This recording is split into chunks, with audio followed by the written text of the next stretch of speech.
We're here in the second day of what is expected to be a 3-day heat wave in the Northeast. Hopefully, we are only getting 3 days of this, and this will break in after tomorrow, and then the stress on the plants in the garden will be a little less.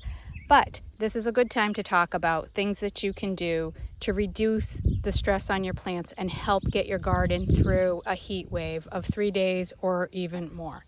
So what are some of the top things you can do? So number one is mulch, which hopefully you'll have applied ahead of time, which will help reduce evaporation in the soil, help it retain moisture, and keep your plant roots cooler.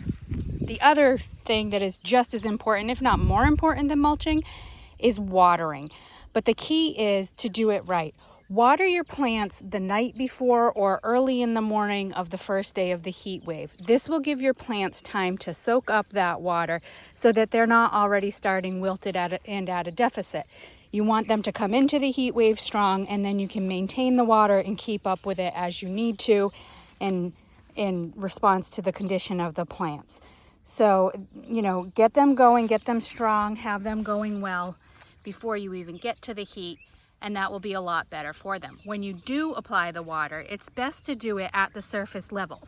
I'm gardening mainly this year in raised beds, so I've applied water early this morning at the base with a handheld waterer.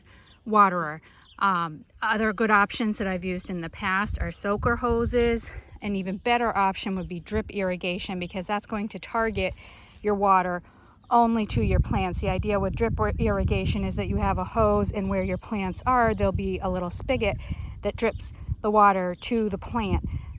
The great thing about that is it's not just indiscriminately watering everything in the area, which means the weeds are getting starved of water, and this can actually help you really keep weeds at bay. While your plants are getting a boost because you've taken such good care of them, the weeds that are being neglected and starved of water just aren't going to be able to survive through that.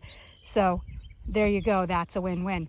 Other things that you can do are provide some shade. Now, this may be a little harder to do, but there are some different things you can do, like floating row cover, laying a shade cloth like a greenhouse shade cloth over the top of your plants, or even popping up like a temporary canopy or a beach umbrella that can stick in the ground. So, these are all things that you can do to keep your garden going, come out strong in the end. One very important thing that we want to say, though, is make sure you take care of yourself. Give yourself an area to rest. Get your gardening chores done early and late in the day when the heat isn't so hot, and the risk to you personally is lower.